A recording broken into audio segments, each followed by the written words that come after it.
The center's mission and vision focus on creating a space for facilitating the deep encounter between a person and God, based on the works of Saint Ignatius of Loyola.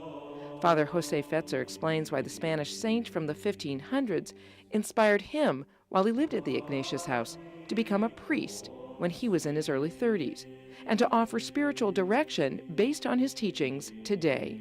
Saint Ignatius of Loyola is appealing to me because he's real, he's a practical man, and believe it or not, before being Saint Ignatius, he was Ignatius himself, and he was up to no good. And that gives me hope, because he's someone that I can relate to.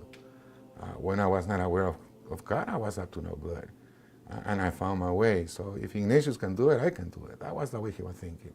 If St. Francis of Assisi can become a saint, St. Dominic can become a saint, Ignatius said to himself, I can become a saint. And he did. Now to me, if Ignatius can do it and became a St. Ignatius, I can do it too. He grew up in a very modest family, not well off, but not poor.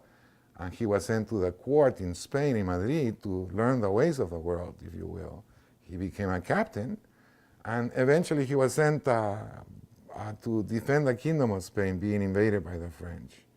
And he was Basque, a very stubborn person, and he was instilling in his troops to defend the fortification, if you will. There were 100 against, they were outnumbered, if you will. He charged, and he got wounded in battle. His leg was broken up, and the French, because he was so brave, they pardoned his life and sent him to his hometown in Basque country, what we call today Loyola. And and that's the beginning of his vocation, if you will. Back then, they didn't have any iPods or iPads or television or things of that nature. And in order to kill time, he will fantasize about conquering this beautiful lady when he was going to get well. And this fantasy will lasted for him maybe a couple hours. And then he was bored to tears. So he asked his sister, give me something to read. They gave him the life of Christ and the life of the saints. And then he started reading about these men and women who were excelling in the following of Christ. And he was inspired to do the same. And that sort of entertainment lasted longer than the other one, but eventually went away and he went back to the other one. And so he discovered this movement in his heart, Sometimes God speaks this way, sometimes I have this other thing. And he embarks in a journey, and the spiritual exercises are born, The spiritual exercises invite people on retreat, whether a weekend, one or more times a year, or a longer retreat, or one-on-one spiritual direction, into a deepening encounter with God through listening to personal testimonials of that connection, and to examining the unfolding life, ministry, death, and resurrection of Jesus. Sharing who you are and what you have with the other person, you see. And so that's what we do, is sharing our experience of having encountered God with other people in the hope that they do the same and look into their own lives and find God.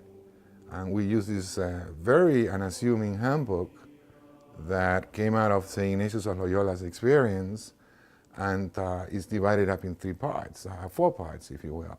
They call them 4 weeks or 4 parts. The first one is an invitation to examine a person's life and his or her relationship with God, and what stands in the way of that relationship, you see, which is the reality of sin. You might say sin is simply this desire that we all have by virtue of being good people to do good, this inability to put it into practice. I don't want to lie, I keep lying. I don't want to criticize, I keep criticizing. Well, that's a human desire. That's a human hope to not to lie, but I keep doing that. That's sin. What that means in your life. What does it mean to be a human person? And what does it mean to have a relationship with God, you see? So you get a sense of that initially. And then you present yourself, Christ comes into the picture. And what happens to that relationship with God when Christ comes into the picture?